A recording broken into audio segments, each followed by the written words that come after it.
The rain hammered against the stained glass windows of St. Catherine's Church like an omen, each droplet a tiny fist against the sacred walls.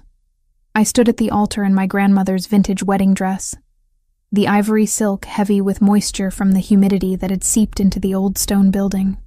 The weight of the fabric felt like chains around my legs, binding me to this moment I no longer wanted.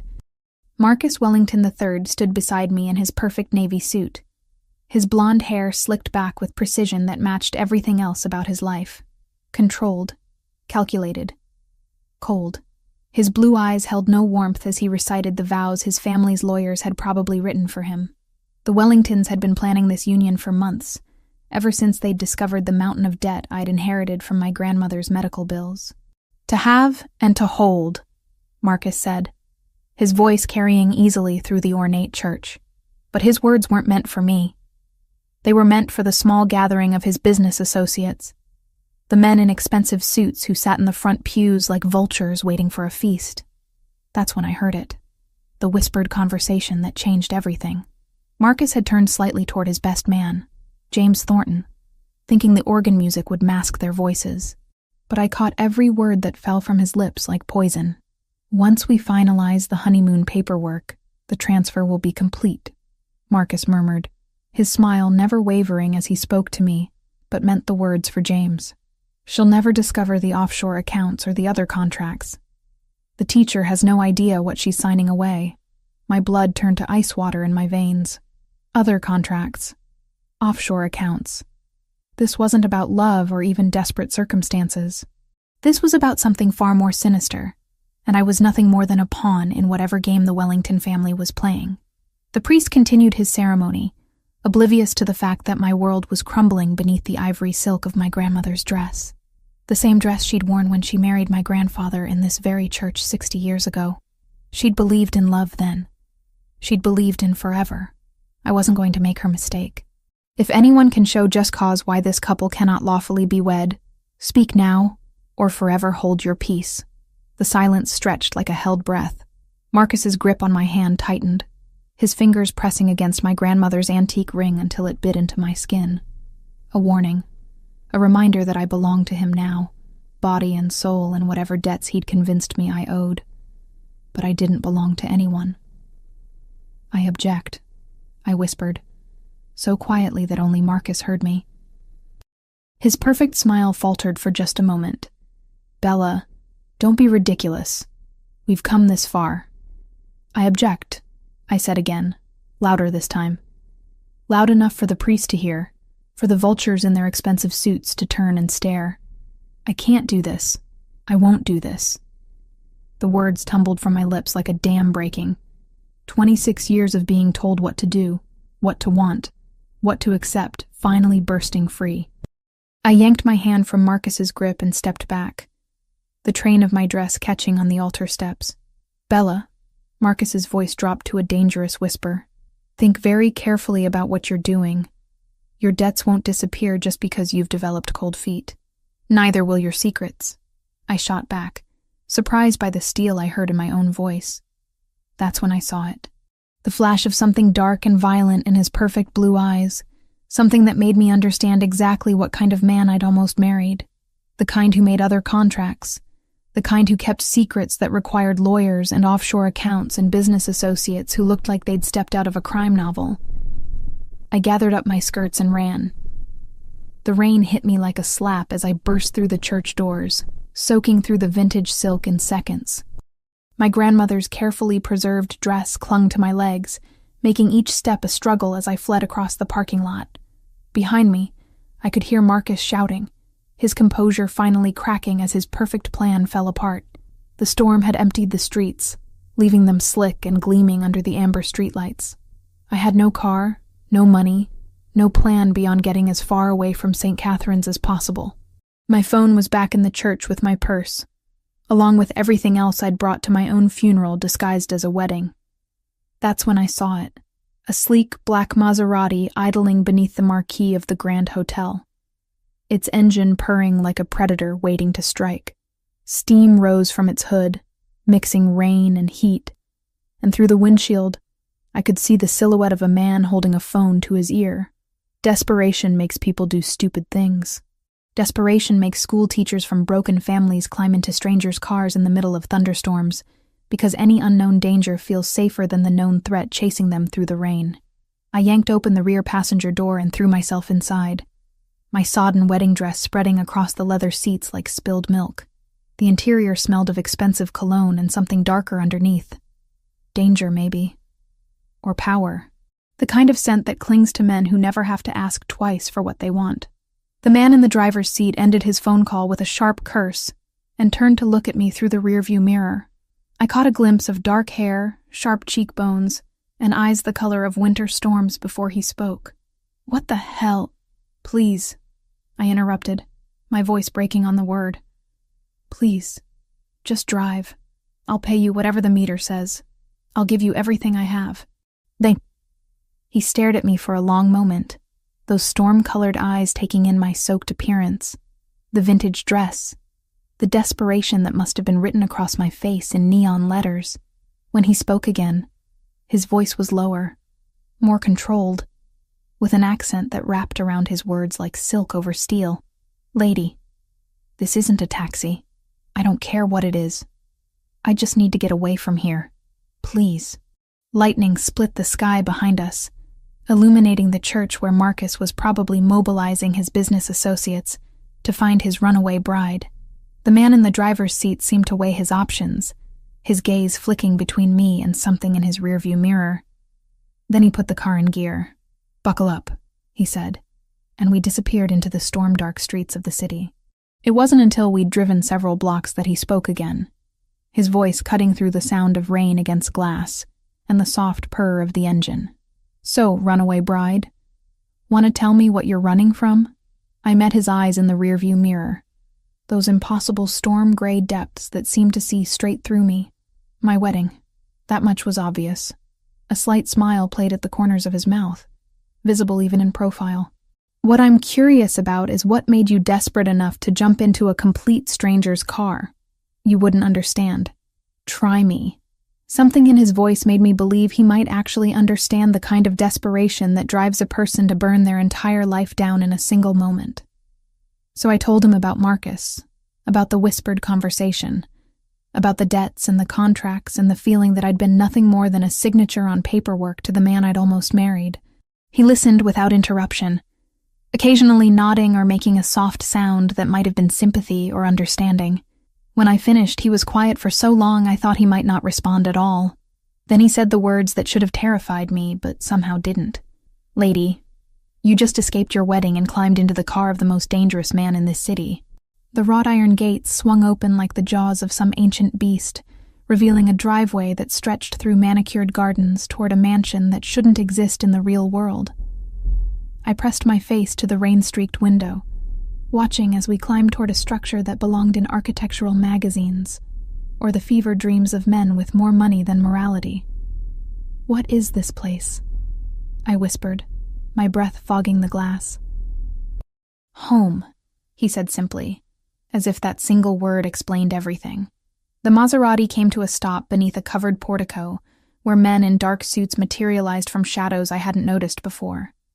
They moved with the fluid precision of dancers, but there was nothing graceful about the bulges beneath their jackets, or the way their eyes swept the surroundings with military alertness. My rescuer, my captor, I was beginning to realize, stepped out of the car and straightened to his full imposing height. In the soft lighting of the portico, I got my first clear look at him. 6'3" at least, with the kind of build that spoke of discipline and violence kept carefully in check. His dark hair was styled with expensive precision, and his face was all sharp angles and classical features that belonged on Roman statues. Beautiful in the way predators are beautiful, dangerous in ways I was only beginning to understand. "Signore Gambino," one of the suited men said, opening my door with deferential courtesy. "Everything is prepared as you requested. Gambino." The name hit me like a physical blow. Even a sheltered art teacher from the suburbs knew that name, whispered in news reports and crime documentaries, spoken with fear and respect in equal measure. I'd climbed into the car of Lorenzo Gambino, and now I understood exactly what he'd meant about being the most dangerous man in the city. "I need to go home," I said, not moving from the back seat. My grandmother's dress had dried into wrinkled silk that clung to my skin like a second layer of anxiety. This is a mistake. I shouldn't be here. Lorenzo leaned down to meet my gaze, those storm-gray eyes holding mine with unsettling intensity. You're not leaving, Isabel. Not until I understand why Marcus Wellington was marrying a nobody teacher with nothing to offer his family fortune. The casual cruelty of his words stung, but it was the accuracy that truly wounded. I was nobody special, just another casualty of circumstances beyond my control. But hearing it stated so bluntly by a man who probably destroyed lives before breakfast made something fierce unfurl in my chest. My name is Bella, I said, lifting my chin. And if I'm such a nobody, why do you care who I marry? Something that might have been approval flickered across his features. Because nobodies don't run from their weddings unless they've discovered something that scares them more than poverty. And because Marcus Wellington doesn't marry anyone without a very good reason. He gestured for me to exit the car. And though it felt like stepping into quicksand, I climbed out into the humid night air. The mansion loomed above us, all glass and stone and expensive shadows, while armed men watched our every move from positions I was only beginning to notice. The interior was even more intimidating than the exterior. Marble floors stretched across spaces large enough to hold my entire apartment building, while artwork that probably cost more than I'd earn in a lifetime adorned walls that soared toward coffered ceilings. Everything whispered of power and wealth accumulated over generations, the kind of money that bought silence and buried secrets. Lorenzo led me through a series of rooms that blurred together in a haze of luxury and fear, finally stopping in what appeared to be an office. Floor-to-ceiling bookshelves lined 3 walls, while the 4th was dominated by windows that overlooked the city sprawling below us like a kingdom waiting to be conquered. A massive desk commanded the center of the room, its surface bare except for a single manila folder. Sit, Lorenzo said, gesturing toward one of the leather chairs facing the desk. I remained standing. I want to leave. Now. I'm sure you do. He moved to a bar cart and poured himself 2 fingers of amber liquid that caught the light like liquid gold. Unfortunately, that's not an option until we reach an understanding. About what? He lifted the manila folder from his desk and held it out to me. About this. My hands shook as I opened it, but nothing could have prepared me for what I found inside. Photographs of me at various ages, school records, employment history, medical records, even copies of my grandmother's death certificate, and the subsequent debt notices that had driven me into Marcus Wellington's arms. My entire life laid bare in black and white, catalogued with the thoroughness of a criminal investigation. How did you get this? The words came out strangled, barely audible. I make it my business to know everything about everyone who enters my world, however briefly. Lorenzo settled behind his desk, cradling his drink like a weapon. Isabel Santos, 26 years old, orphaned at 16 when your parents died in a car accident. Raised by your grandmother until she passed last year from complications related to diabetes. Currently employed as an art teacher at Lincoln Elementary, drowning in medical debt you inherited along with her house. Each word was a scalpel, cutting away the privacy I'd thought was mine by right. You had no right to investigate me. I had every right the moment you climbed into my car. His voice carried the authority of a man accustomed to having his will obeyed without question. What I find interesting is that someone with your background caught the attention of the Wellington family. They don't marry down, Bella. Ever. Which means there's something about you that made Marcus willing to overlook your limitations. The word hung in the air like a slap. Limitations. As if my poverty and lack of connections were character defects rather than circumstances beyond my control. Maybe he loved me, I said, though the words sounded hollow, even to my own ears. Lorenzo's laugh was sharp and humorless. Marcus Wellington doesn't love anyone but himself, and the fortune his family built on the backs of better men. If he wanted to marry you, it was because you offered something he needed. The question is, what? I stared at the photographs scattered across his desk, images of myself I'd never known existed. Me leaving school, grocery shopping, visiting my grandmother's grave. A life under surveillance I'd never detected. I don't have anything, I whispered. I'm exactly what you said, a nobody with nothing to offer. Then why? Lorenzo leaned forward, his eyes boring into mine with laser intensity. Was Marcus Wellington willing to pay off every penny of your debt to make you his wife? Why did his lawyers draw up prenuptial agreements that were more like acquisition contracts? And why did he look like he wanted to kill someone when you ran? The questions hit like physical blows, each one revealing new layers of manipulation I'd been too naive to recognize. Marcus hadn't saved me from my debts out of love or even pity. He'd bought me, plain and simple, and I'd been too desperate to ask why. "I need to use your phone," I said suddenly. "I need to call someone. Let them know I'm safe." "Who would you call?" The question was casual, but his eyes remained sharp. "According to my research, you have no close friends, no living relatives, no one who would notice if you disappeared for a few days." The accuracy of his assessment was more devastating than any physical blow could have been. I was completely alone in the world, had been since my grandmother's death, with no one to miss me except the 23 students in my art class who wouldn't return from summer break for another month. "This is kidnapping," I said, because it was the only weapon I had left. "This is protection," Lorenzo corrected, rising from his chair with fluid grace. "Because whatever Marcus Wellington wanted from you, he's not going to stop wanting it just because you developed cold feet at the altar. And the Wellington family has resources that make them very dangerous when they don't get what they want." A man appeared in the doorway as if summoned by telepathy, older than the others, with silver hair and eyes that had seen too much. "Signore, the rooms are prepared." "Thank you, Roberto." Lorenzo's attention returned to me. "You'll find everything you need has been provided. Tomorrow we'll discuss this further. Tonight, you need rest. I'm not staying here." "You are." The words carried the finality of a judge's gavel. "Because the alternative is returning to a world where Marcus Wellington is waiting for you. And I assure you, his patience has limits." Roberto stepped forward with deferential courtesy. "If you would follow me, signora." I looked between the two men, seeing no escape in either direction. Lorenzo had made his position clear. I was his guest whether I wanted to be or not. And somewhere out in the storm-dark city, Marcus Wellington was probably discovering that his perfect plan had developed complications. "Fine," I said, gathering the tattered remains of my dignity around me like armor. "But this isn't over." Lorenzo's smile was sharp as a blade. "No, Bella, it's just beginning." I woke in a bed that cost more than my annual salary, wrapped in Egyptian cotton sheets that felt like silk against my skin. For a moment, the opulence made me forget where I was and how I'd gotten here. Then reality crashed back like a physical blow, bringing with it the memory of storm-gray eyes and threats wrapped in silk. The suite Roberto had shown me to rivaled anything I'd seen in luxury hotel magazines. A sitting area with furniture that belonged in museums, a bathroom larger than my entire apartment, and a walk-in closet that had been mysteriously stocked with clothes in my exact size. Designer labels I recognized but had never been able to afford, hung in neat rows, from casual wear to evening gowns that probably cost more than my car.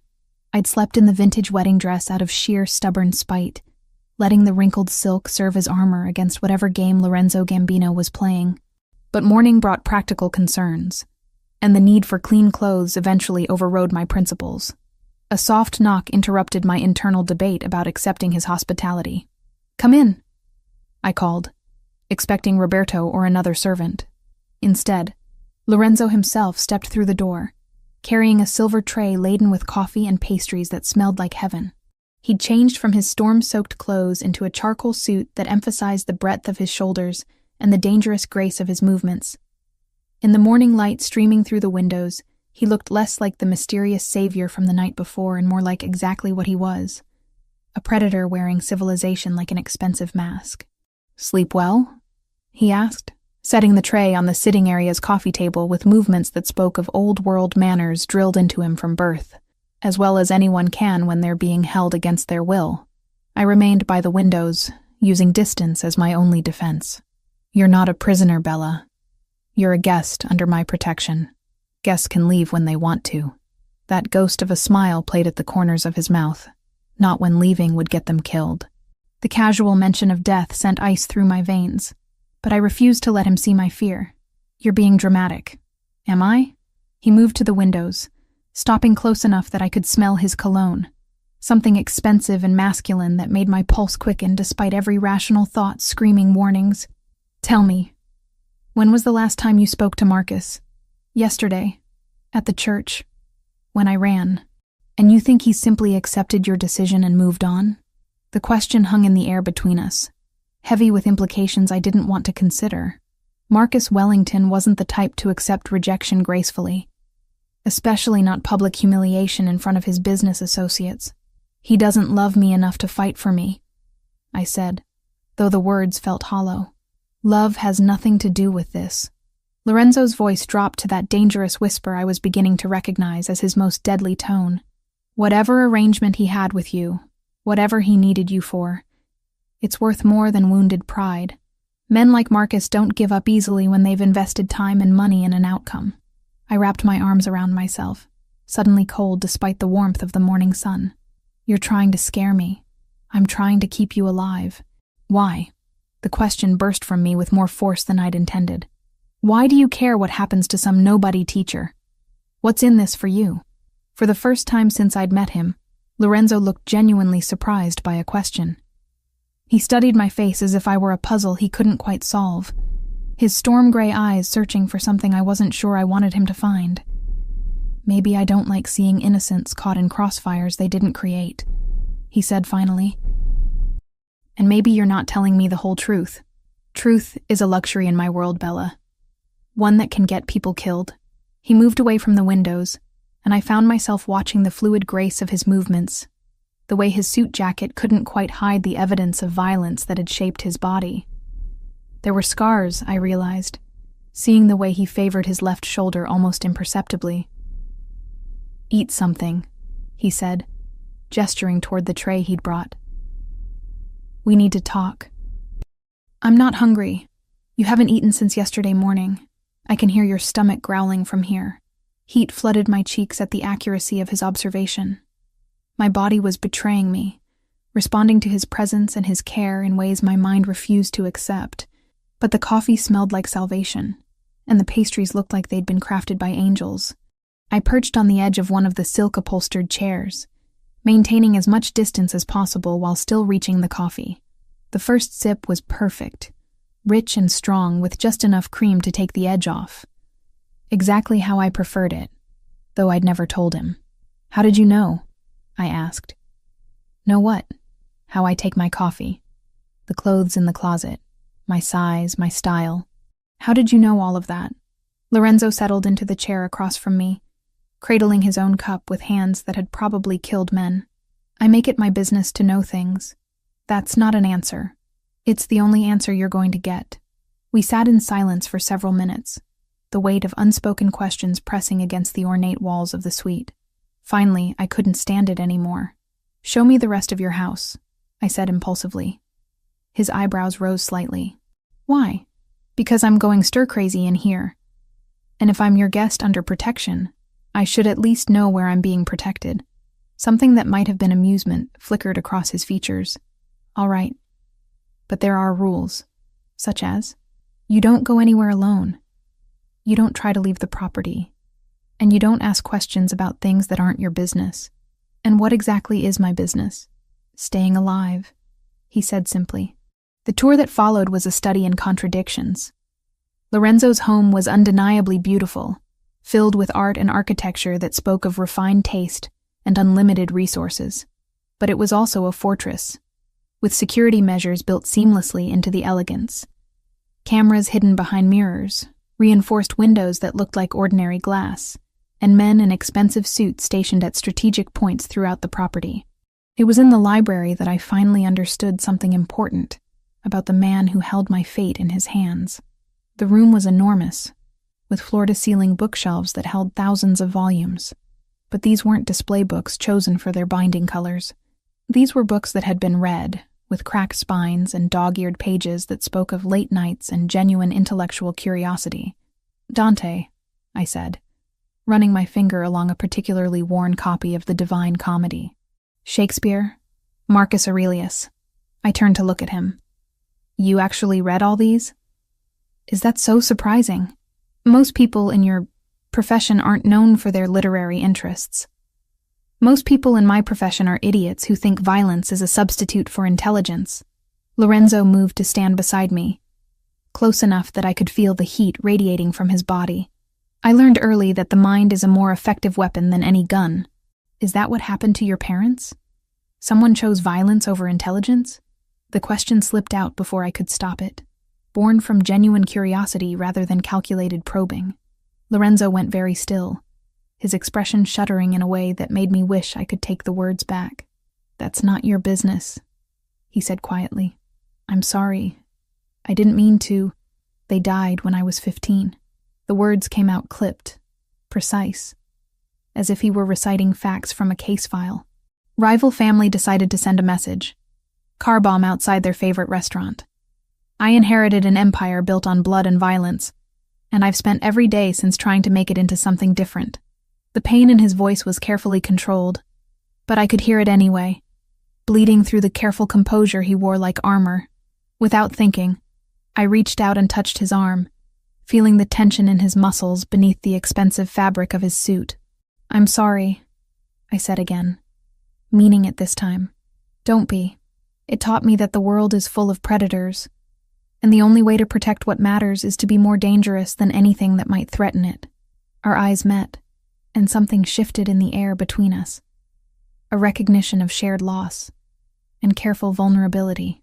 We were both orphans, I realized, both shaped by tragedy into something harder than we'd been born to be. That's when his phone rang, shattering the moment like glass. Lorenzo stepped away to answer it, his voice dropping to rapid Italian that I couldn't understand, but recognized as urgent. When he hung up, his expression had changed, becoming the cold mask of authority I was beginning to dread. "We need to go," he said. "Go where?" "Somewhere safe. Marcus Wellington has mobilized his security team, and they're asking questions about a missing bride." The warehouse district at midnight looked like something from a noir film, all shadows and steam rising from storm drains in the humid summer air. Lorenzo had driven us here in a different car, a nondescript sedan that blended into the industrial landscape like camouflage. His hands gripped the steering wheel with controlled tension, those storm-gray eyes constantly checking the mirrors for signs of pursuit. "Stay in the car," he said, as we pulled into the loading dock of a seemingly abandoned building. "Whatever happens, don't get out." "What's going on? Why are we here?" Before he could answer, his phone buzzed with a message that made his jaw clench. He showed me the screen and my blood turned to ice water. It was a photograph of my best friend Sarah, bound to a chair in what looked like an empty office, her eyes wide with terror above a strip of silver tape covering her mouth. "No," I whispered, my hands flying to my mouth. "No, they wouldn't. She has nothing to do with this. Vincent Torino disagrees." Lorenzo's voice was deadly calm, but I could see the fury burning behind his controlled facade. "He's Marcus Wellington's business partner, and he has your friend. The message is simple. You for her. Then let's go. I'll trade myself. Sarah doesn't deserve this." "Like hell you will." The vehemence in his voice surprised me. "This isn't just about Marcus anymore, Bella. Vincent Torino has been looking for an excuse to move against my family for years. Using you as leverage is just his opening gambit." I stared at the photograph, at Sarah's frightened face, and felt something break inside my chest. She was the only real friend I had left, the only person who'd stood by me through my grandmother's death and the crushing debt that had driven me into Marcus's arms. The idea of her suffering because of choices I'd made was unbearable. "I have to save her," I said. "We will save her," Lorenzo corrected, his hand finding mine across the center console. The touch sent electricity up my arm, warmth and strength that I desperately needed. But we do it smart, not reckless. The warehouse was a maze of shipping containers and industrial equipment, perfect for the kind of clandestine meeting that ended in violence. Lorenzo's men had arrived before us, taking positions in the shadows with military precision. But as we waited in the car, more messages arrived, each one more threatening than the last. "Your parents didn't die in an accident, did they?" The words slipped out before I could stop them, born from a terrible realization that was crystallizing in my mind. The car crash when I was 16. It wasn't random. Lorenzo went very still, his hand tightening around mine. "What makes you say that?" "Marcus knew things about me." Personal things that weren't in any public record. And you said the Wellington family doesn't marry down without a reason. My voice was barely above a whisper. They needed me for something specific, didn't they? Something connected to my parents. Bella, tell me the truth. Please. I deserve to know why my friend is tied to a chair because of something I don't even understand. Lorenzo was quiet for so long, I thought he wouldn't answer. When he finally spoke, his voice carried the weight of secrets that had been buried for too long. Your father worked for a construction company that built private facilities for people who valued discretion. Warehouses, offices, underground spaces that didn't appear on any city planning documents. He was good at his job, maybe too good. Started noticing patterns in the blueprints, asking questions about why certain buildings needed reinforced soundproofing and multiple escape routes. He was investigating criminal activities. He was an honest man who stumbled onto something bigger than he realized. The Wellington family has been laundering money through construction projects for 30 years, using men like your father to build the infrastructure for their operations. When he started connecting dots, they eliminated the problem. The words hit me like physical blows, each revelation rewriting everything I thought I knew about my life. The brake failure, the investigation that found no evidence of tampering. Money buys silence and selective blindness. Your parents' accident was professionally arranged to look random, and the investigation was handled by officials who knew better than to dig too deep. I pulled my hand free from his, suddenly needing distance from the man who'd just shattered my entire understanding of the past decade. And Marcus? Why did he want to marry me? Because your father hid copies of the blueprints and financial records before he died. Insurance in case something happened to him. Marcus has been looking for them ever since, and marrying you was his way of getting legal access to everything you inherited. The pieces fell into place with sickening clarity. The hasty courtship, the generous offer to pay my debts, the prenuptial agreement that gave him rights to everything I owned. I'd been so grateful for his rescue that I'd never questioned his motives, never wondered why a wealthy man would want to marry someone so far beneath his social station. Where are they? I asked. The documents my father hid. That's what everyone wants to know. I don't have them. I've never seen anything like that. Maybe not. But Marcus believes you know where they are, and Vincent Torino is willing to torture your friend to make you talk. The sound of approaching vehicles cut through the night air, their headlights sweeping across the warehouse walls like searchlights. Lorenzo's phone rang, and he answered with a sharp, "What?"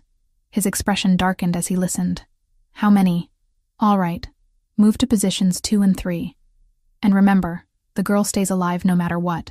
He ended the call and looked at me with something that might have been apology in his storm-gray eyes. "They brought more men than we expected. This is going to get ugly fast. I don't care. I won't let Sarah die because of me.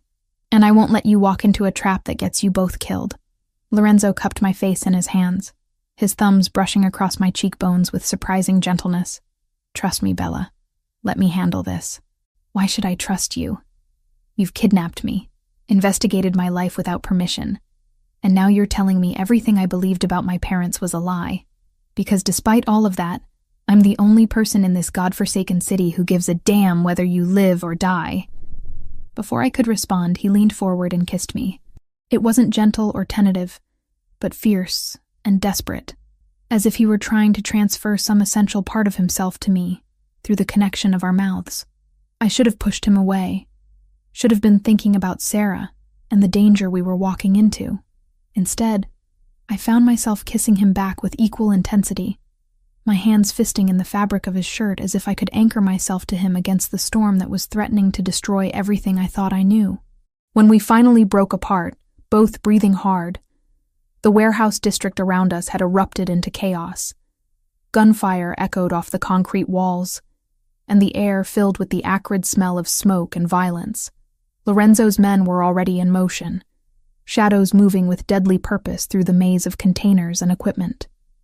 "Stay down," Lorenzo ordered, checking the weapon he'd pulled from beneath his jacket.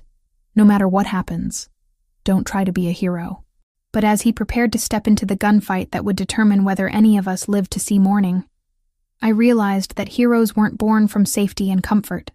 They were forged in moments like this, when the choice between courage and cowardice meant the difference between losing everything and fighting for the people you couldn't bear to lose. "Lorenzo," I called as he reached for the door handle. "Be careful." His smile was sharp as a blade, beautiful and terrible in the reflected glow of muzzle flashes. "Careful is what got us into this mess, Angel. Time to be dangerous." Then he was gone, disappearing into the warehouse where Sarah's life hung in the balance and the truth about my parents' death waited to be written in blood and gunpowder on the concrete floors of Vincent Torino's choosing. The gunfight lasted 23 minutes. I counted every second while crouched in the back seat of Lorenzo's sedan, my grandmother's voice echoing in my memory with words I hadn't thought about in years. "If something happens to me, mija, remember where the butterfly lands when the sun sets." She always knew the important places. At the time, I'd thought she was talking about her garden, about the painted lady butterflies that visited her sunflowers every evening. But as bullets shattered warehouse windows and men shouted orders in multiple languages, a different memory surfaced. The butterfly painting she'd commissioned for my 16th birthday, hanging in her bedroom where the afternoon light hit it just right. Behind that painting, she'd said there was a special place where important things were kept safe. When the silence finally came, it was more terrifying than the chaos that preceded it. Lorenzo emerged from the warehouse carrying Sarah, who was conscious but shaking, her wrists raw from rope burns, and her eyes holding the kind of trauma that would take years to heal. Behind him came his men, supporting a figure I recognized as Vincent Torino, alive, but clearly defeated. "Is she all right?" I asked, reaching for Sarah as Lorenzo helped her into the car. "She will be," he said, his voice rough with exhaustion and something that might have been relief. Torino talked. "The whole operation is bigger than we realized." Sarah collapsed against me, her body trembling with shock and adrenaline. "Bella," she whispered, her voice hoarse from screaming. "They kept asking about your grandmother, about things she might have left you. They said your parents hid something important." The pieces clicked into place with crystalline clarity. My grandmother hadn't been rambling about butterflies and gardens. She'd been giving me a clue, a way to find whatever my father had hidden before he died. And now that Sarah was safe, I had a choice to make. "I need to go home," I told Lorenzo. "To my grandmother's house. Like hell. Marcus Wellington is probably watching every property connected to you. Then we'll have to be smarter than him." I met his storm gray eyes, seeing my own determination reflected there. "The documents my father hid.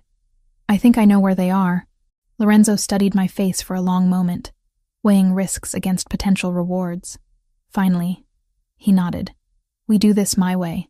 Full security, complete surveillance sweep, and you don't touch anything until I'm certain it's safe." The drive to my grandmother's house took us through neighborhoods I'd avoided since her funeral, past the small clinic where she'd received her dialysis treatments, and the church where I'd said goodbye to her 6 months ago. The house looked smaller than I remembered, a modest 2-bedroom bungalow with a front garden that had grown wild without her careful tending. Lorenzo's security team arrived first, sweeping the interior for surveillance devices or booby traps, while I waited in the car with Sarah, who'd finally stopped shaking but still flinched at sudden noises. The irony wasn't lost on me that I was returning to my childhood home as the unwilling guest of a man who'd probably killed more people than I'd ever met. "Clear," Roberto's voice crackled through Lorenzo's radio. "But there are signs someone else has been here recently. Windows forced, furniture moved, papers scattered." Marcus had already searched the house. The realization sent ice through my veins, followed by a surge of anger that surprised me with its intensity. This was my grandmother's sanctuary, the place where she taught me to paint and cook, and believe that art could make the world beautiful despite its cruelties. The idea of Marcus's people violating that sacred space made something fierce unfurl in my chest. "He didn't find them," I said with sudden certainty. "He didn't know what to look for." The butterfly painting hung exactly where I remembered, in my grandmother's bedroom facing the window where the afternoon sun created patterns on the faded wallpaper. But now I noticed what I'd missed as a teenager. The frame was slightly larger than the canvas, creating a narrow space between the painting and the backing. "Help me take this down," I told Lorenzo, reaching for the corners of the frame. Together, we lifted the painting from its hook and laid it face down on the bed. The backing was held in place with small metal clips, and when we removed them, A manila envelope fell onto the bedspread like a secret finally ready to be revealed. Inside were blueprints, financial records, and photographs that painted a picture of corruption stretching back decades. The Wellington family had been using construction companies to build money laundering operations throughout the city, creating a network of legitimate businesses that concealed the movement of millions in illegal funds. My father's careful documentation showed not just the where and when, but the who, names, dates, bank account numbers, and enough evidence to destroy not just the Wellington Empire, but several prominent families who'd partnered with them. Jesus, Lorenzo breathed, studying a photograph that showed Marcus shaking hands with Vincent Torino outside a building my father had helped construct. This goes all the way to the top of the city's power structure, but it was the final document that made my blood run cold. A contract dated 3 days after my parents' funeral, signed by Marcus Wellington and transferring ownership of several construction projects to shell companies controlled by offshore accounts. The signature line at the bottom bore my name, forged in my 16-year-old handwriting, giving legal weight to transfers I'd never authorized. He's been using my identity for a decade, I whispered, the magnitude of the betrayal finally sinking in.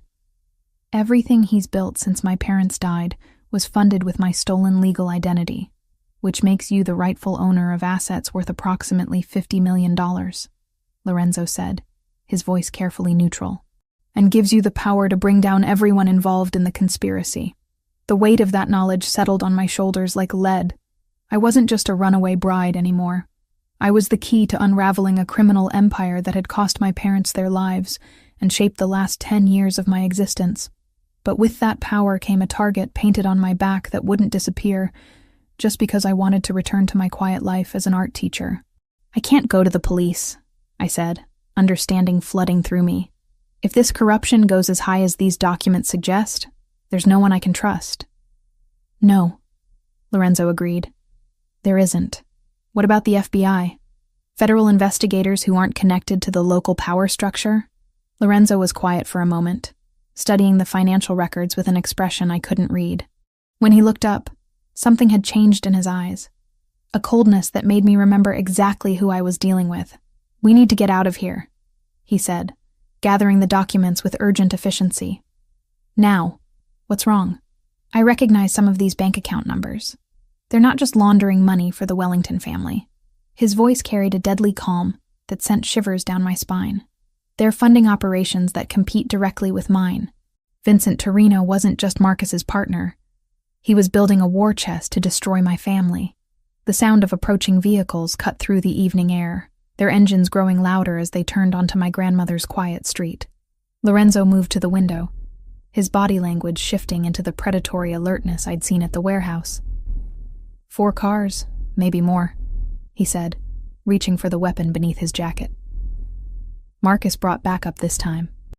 The back door? I suggested, clutching the manila envelope against my chest like armor. Probably covered. Lorenzo's phone buzzed with a message that made his jaw clench.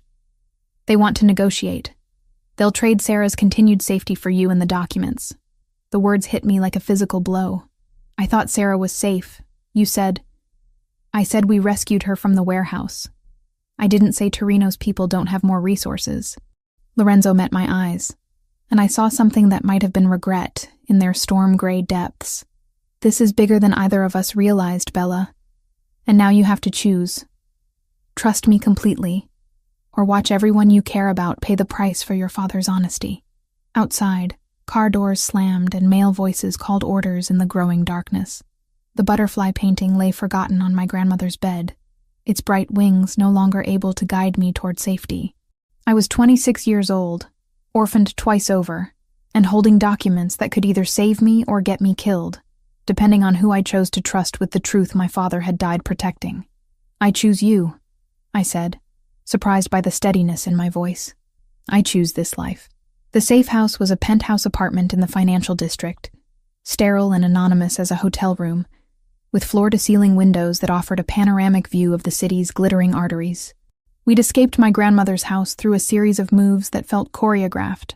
Lorenzo's security team creating diversions while we slipped out the back and through a neighbor's yard to a waiting motorcycle that carried us through the night like shadows fleeing the light.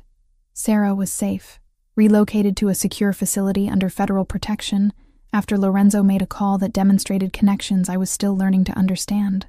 The documents from my father's hiding place lay spread across the penthouse's dining table, like evidence in a war crimes tribunal, each page revealing new layers of corruption that stretched through the city's power structure, like cancer through healthy tissue. "The bank account numbers," I said, tracing my finger along a column of figures that had been haunting me since we'd fled. "You said you recognized them. What did you mean?"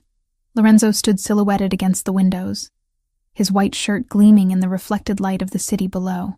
He'd discarded his jacket and tie somewhere during our escape, and the casual attire made him look younger, more vulnerable. But when he turned to face me, his storm-gray eyes held depths I was still learning to navigate. "For the past 3 years, someone has been systematically undermining my business operations." "Legitimate operations," he emphasized, perhaps seeing the skepticism on my face.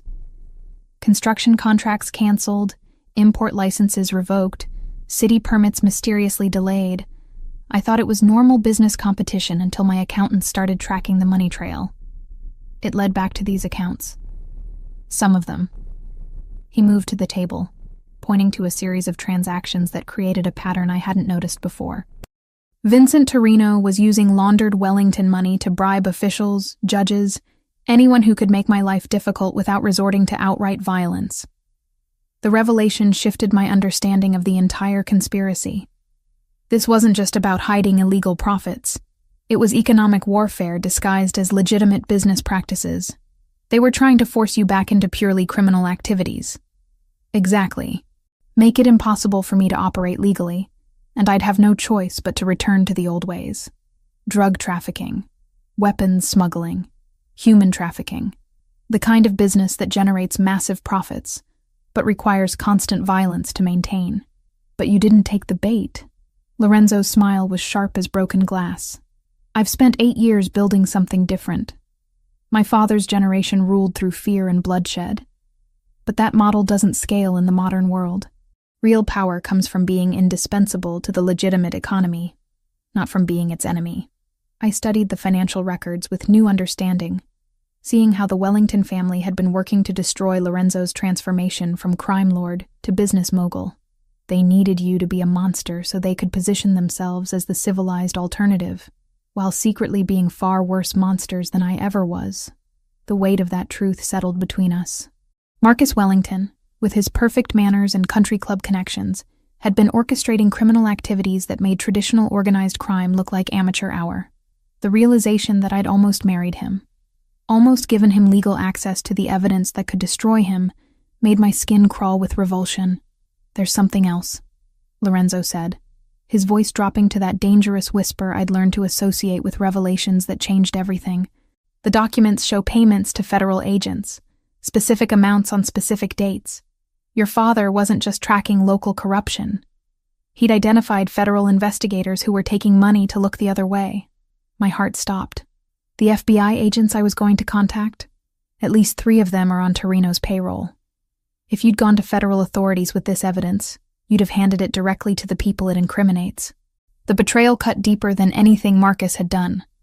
I'd been so focused on finding someone outside the local power structure that I hadn't considered the possibility that the corruption reached federal levels.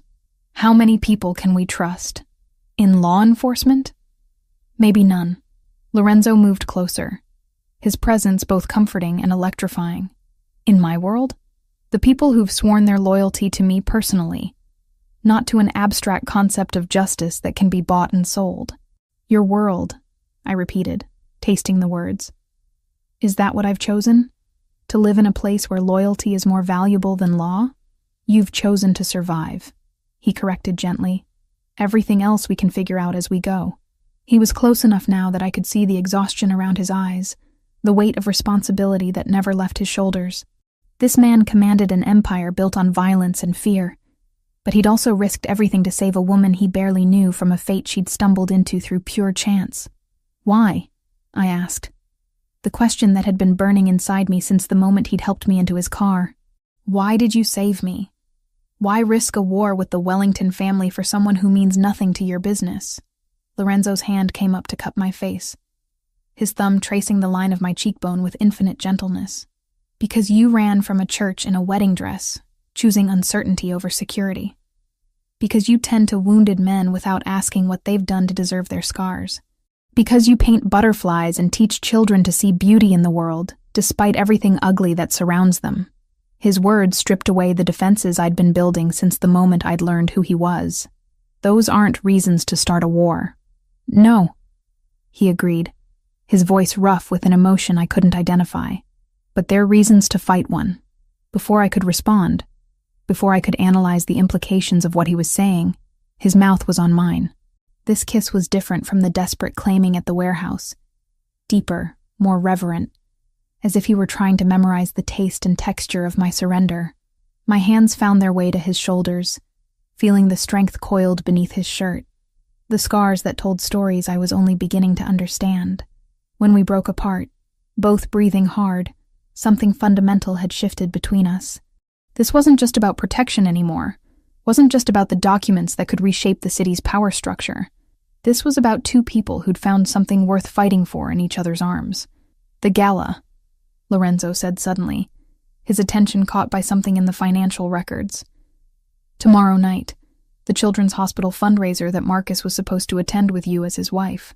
I followed his gaze to an entry showing a massive donation from Wellington Industries to the hospital's building fund. He's still planning to go? He has to. The donation is public record, and backing out would raise questions he can't afford to answer. Lorenzo's expression turned predatory. But the gala also represents an opportunity. 800 of the city's most powerful people in one room, including several who appear in these financial records. You want to expose the corruption publicly? I want to end this war before it destroys everything we're trying to build. His gray eyes met mine, holding a question I wasn't sure I was ready to answer. But I need a partner, not just a protected witness. Someone who understands what's at stake and is willing to see this through to the end. The penthouse fell silent, except for the distant hum of city traffic far below. Through the windows, dawn was beginning to touch the eastern sky with fingers of gold and pink. In a few hours, the city would wake to another day of routine corruption and accepted lies. But I held the power to change that, to honor my parents' sacrifice by finishing what they'd started. What do you need me to do? I asked. Lorenzo's smile was fierce and beautiful and terrible. I need you to walk into that gala as my partner and help me burn their empire to the ground. And after? When the smoke clears and the corruption is exposed? After, he said, pulling me against him as the first light of dawn painted the city in shades of hope and possibility. We build something better from the ashes. The Grand Metropolitan Hotel sparkled like a jeweled crown against the night sky, its ballroom transformed into a wonderland of crystal chandeliers and champagne fountains for the Children's Hospital Gala. 800 of the city's elite mingled beneath soaring ceilings painted with cherubs and clouds, their designer gowns and perfectly tailored tuxedos creating a sea of expensive elegance that masked the rot beneath. I stood at Lorenzo's side in a midnight blue gown that cost more than my annual teaching salary, feeling like an imposter among these titans of industry and politics.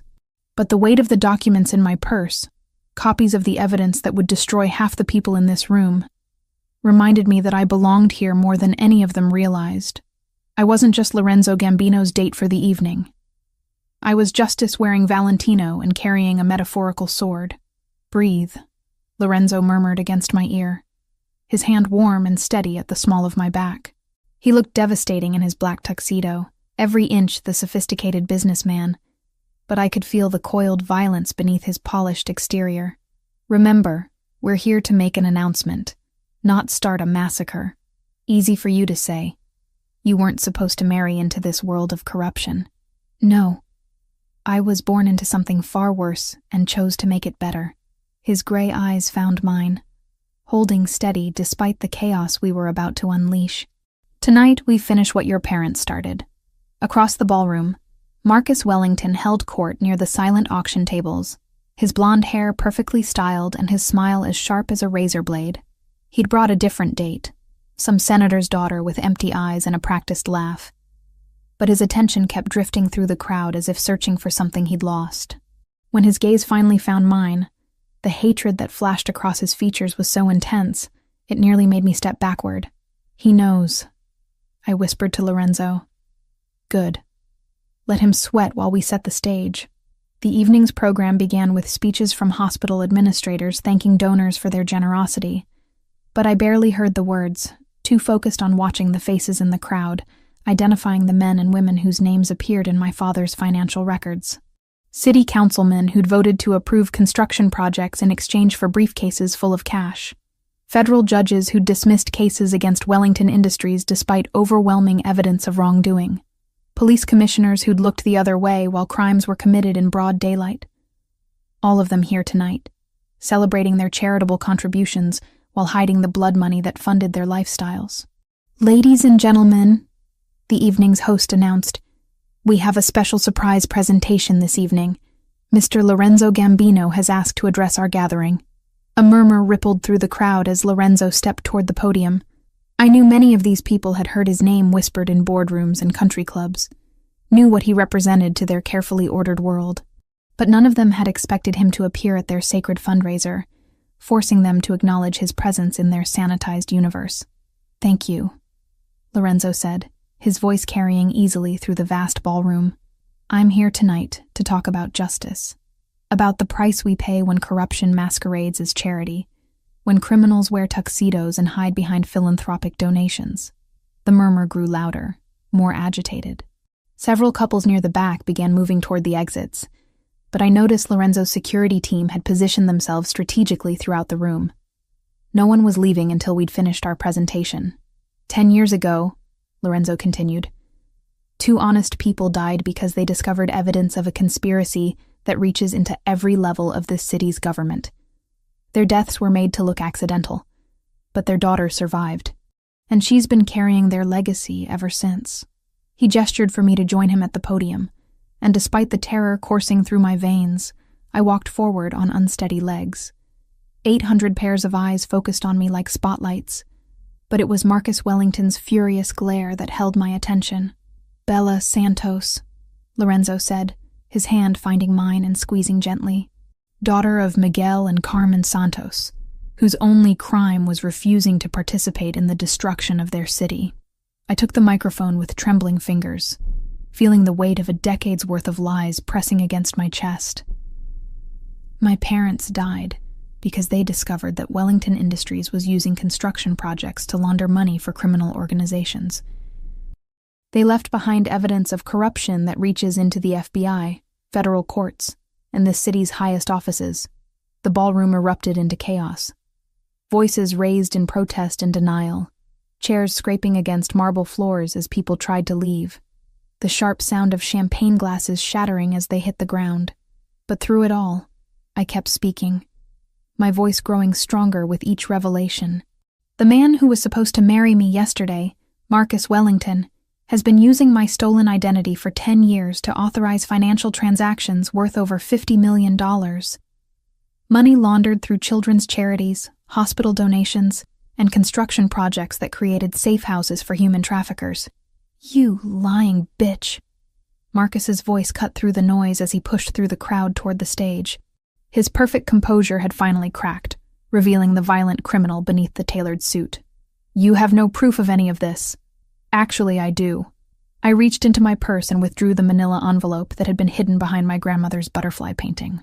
Financial records, photographs, bank account numbers, and recorded conversations that document every transaction, every bribe, every murder committed to protect this conspiracy. That's when Marcus pulled the gun. The ballroom fell silent, except for the sound of several women screaming and men shouting orders, as security teams from multiple organizations suddenly appeared throughout the room. Marcus held a small pistol pointed directly at my chest, his perfectly manicured finger trembling on the trigger. You should have married me when you had the chance, he said, his voice carrying clearly in the sudden stillness. Should have kept your mouth shut and played your part like a good little wife. Like my mother should have kept her mouth shut, I shot back, surprising myself with my steadiness. Like my father should have ignored the evidence of your family's crimes? Your parents were collateral damage in a business dispute. Nothing personal. Everything about this is personal. Lorenzo stepped between Marcus and me, his movements fluid despite the weapon trained on us. You made it personal when you decided to use her parents' deaths to steal her identity. When you tortured her best friend to find documents you had no right to possess. Stand down, Gambino, Marcus snarled. This doesn't concern your organization. It concerns me when someone threatens what's mine. The possessive claims should have bothered me, should have triggered my independent streak and feminist principles. Instead, it sent heat flooding through my body, a primitive recognition that this dangerous man was willing to die protecting me from the monsters who destroyed my family. Vincent Torino is already in federal custody, I announced, watching Marcus's face go pale, along with the bank records that show exactly how much money he paid federal agents to cover up your family's crimes. The corruption stops tonight. You naive little girl. Marcus laughed, but the sound was desperate rather than amused. You think exposing this will change anything? There are a dozen other operations ready to take Wellington Industries' place. The system is bigger than any one family. Maybe, Lorenzo said calmly. But every system has weak points, and you've just become one of them. The shot came from behind Marcus, not from his gun. Vincent Torino had somehow escaped federal custody and made his way into the ballroom, his own weapon drawn and pointed at the man who'd betrayed him. Marcus spun around, his pistol tracking toward this new threat. And in that moment of distraction, Lorenzo moved. The fight lasted perhaps 30 seconds, but it felt like hours. Lorenzo's training was evident in every economical movement as he disarmed Marcus and sent him crashing into the silent auction tables. Torino fired twice more, the bullets shattering champagne bottles and sending guests diving for cover behind overturned tables. I didn't think, didn't plan, didn't consider the consequences. When I saw Torino taking aim at Lorenzo's back while he fought with Marcus, I grabbed the nearest heavy object, a crystal champagne bucket, and threw it with all the strength my grandmother had built into my arms through years of painting and sculpting. The impact sent Torino staggering backward, his shot going wide. Lorenzo finished the fight with Marcus and spun to face this new threat. But Torino was already falling, his head striking the marble floor with a sound that would haunt my dreams for years. In the sudden silence that followed, sirens wailed in the distance. Not just police, but federal agents who'd finally received clean intelligence about the corruption in their own ranks. The guests who remained in the ballroom stood frozen, waiting to see who would survive the collapse of their carefully constructed world of lies. It's over, I said, looking around at the faces of men and women who'd spent decades hiding behind charitable donations and political connections. All of it. The files are already in the hands of federal prosecutors who aren't on your payroll. Marcus Wellington, blood streaming from his nose and his perfect hair finally mussed, looked up at me from the ruins of his family's empire. You have no idea what you've destroyed tonight. I know exactly what I've destroyed, I replied, taking Lorenzo's offered hand and stepping over the crystal fragments that glittered like stars on the marble floor. I've destroyed the machine that killed my parents. Everything else is just collateral damage. As federal agents flooded into the ballroom to begin the largest corruption sweep in the city's history, Lorenzo squeezed my hand tightly. You're not the same frightened girl who ran from the altar, he said, his voice rough with something that might have been pride. No, I agreed, watching Marcus Wellington disappear in handcuffs while the city's power structure collapsed around us like a house of cards. I'm not the same girl at all. I'm your partner now, your queen. And as we walked out of the ballroom together, past the wreckage of the old order and toward whatever we would build from its ashes, I finally understood what my grandmother had meant about butterflies finding their way to important places. Sometimes you had to burn down the garden before new flowers could bloom. 6 months later, the Tuscan vineyard stretched across rolling hills like something painted by Renaissance masters, rows of grapevines creating geometric patterns against the golden afternoon light. From the terrace of our villa, I could see workers moving between the vines, their voices carrying on the warm breeze as they prepared for the evening harvest. It was impossibly beautiful, impossibly peaceful, and impossibly far from the woman I'd been just half a year ago. You're thinking too loudly again, Lorenzo said, emerging from the villa with 2 glasses of wine, and that knowing smile I'd learned to both love and fear. He'd traded his severe business suits for linen pants and white shirts that emphasized the bronze his skin had acquired under the Italian sun. but his eyes still held depth that spoke of controlled violence held in careful check. "I was thinking about how strange it is to own a vineyard," I said, accepting the glass he offered. The wine was from our own grapes, pressed from vines that had been growing on this land for centuries. Our land now, part of the empire we'd built from the ashes of the Wellington conspiracy. 6 months ago, I was a teacher drowning in debt.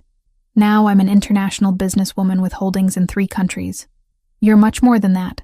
Lorenzo settled beside me on the stone bench, his shoulder warm against mine. You're the woman who brought down the most powerful criminal organization on the East Coast. You're the architect of the Santos Foundation for Children's Education. You're my partner in every sense of the word. The Santos Foundation had been my idea, a way to honor my parents' memory while ensuring that the $50 million we'd recovered from Marcus Wellington's illegal activities went towards something meaningful. We'd established schools in underserved communities, art programs for at-risk youth, and scholarship funds for children who'd lost their parents to violence. It wasn't enough to bring back the people who'd died because of the Wellington family's greed, but it was a start toward healing the wounds they'd inflicted. Sometimes I still can't believe it worked, I said, watching the sun begin its descent toward the horizon, that we actually managed to expose all of them. Marcus Wellington is serving life in federal prison. Vincent Torino died trying to escape justice. 17 federal agents, 12 judges, and 43 city officials have been convicted on corruption charges. Lorenzo's voice carried satisfaction mixed with something darker. The old system is broken beyond repair, and we built something better in its place. We're still building it. The transformation hadn't been easy or quick. The exposure of the Wellington conspiracy had sent shockwaves through the city's power structure, creating a vacuum that could have been filled by even worse predators. But Lorenzo had been preparing for this opportunity for years, positioning his legitimate businesses to step into the void left by the corrupt organizations we'd destroyed. Gambino Industries now controlled construction, shipping, and real estate development throughout the metropolitan area, but it operated with transparency that would have been unthinkable in his father's generation. Every contract was public record, every transaction scrutinized by independent auditors, every employee protected by labor agreements that set industry standards for workers' rights. "Roberto called while you were painting," Lorenzo said, referring to his second-in-command who'd remained in the city to oversee operations. "The waterfront development project has been approved by the new city council. Groundbreaking starts next month. That's the housing project for displaced families? Mixed-income housing, community center, medical clinic, and educational facilities. Everything we talked about." His arm came around my shoulders, pulling me closer against his warmth. "Your design for the Children's Art Center was approved unanimously." Heat flooded my cheeks at the compliment. I'd never stopped painting, even as my life transformed beyond recognition. But now my art served a different purpose, creating spaces where children could find beauty and hope despite the darkness that might surround them. The portfolio Lorenzo had commissioned for the waterfront project was some of my best work. Architectural sketches infused with the kind of optimism I'd never thought possible in my old life. "There's something else Roberto mentioned," Lorenzo continued, his voice dropping to that careful tone I'd learned to recognize as significant. "A marriage proposal." My heart stopped for a moment before I realized he was talking about business, not us. "From who?" "The Romano family in Chicago.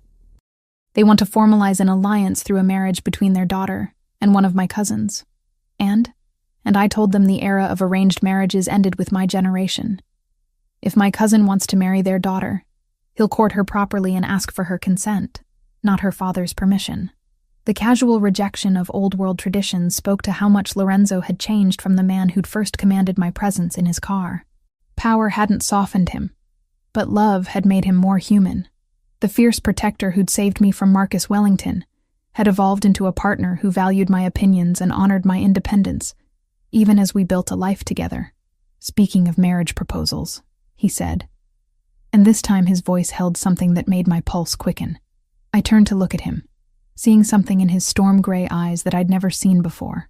Vulnerability mixed with hope. Fear combined with determination. He reached into his pocket and withdrew a small velvet box that caught the afternoon light like a promise.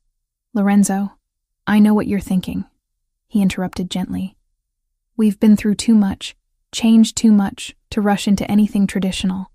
But I also know that every morning I wake up grateful that you chose to trust me instead of running from me. Every night I fall asleep, knowing that I'd burn down the world before I'd let anyone hurt you."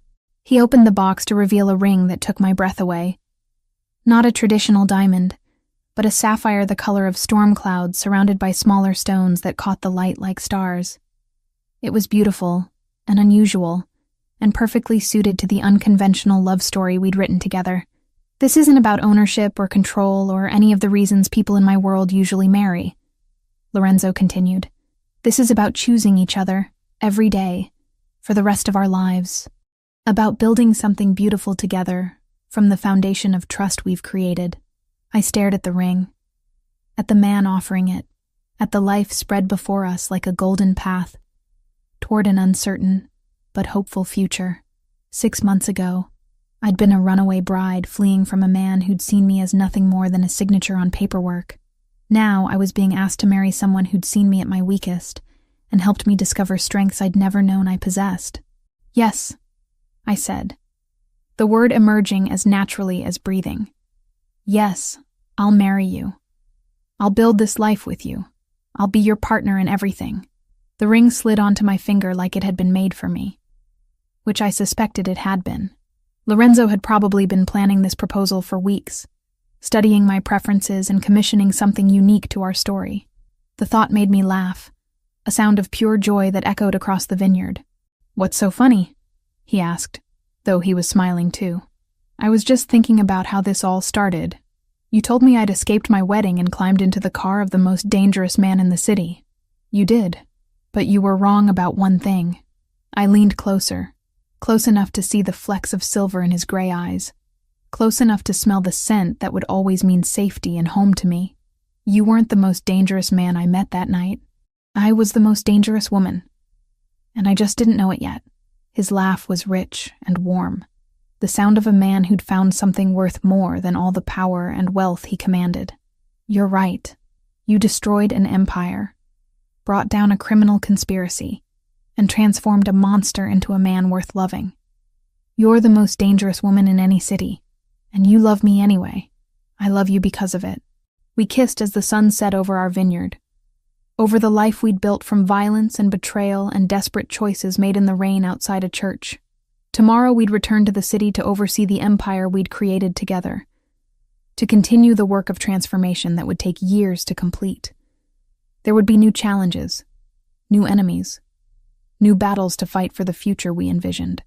But tonight, we were simply Lorenzo and Bella, two people who'd found each other in the darkness and chosen to create light together.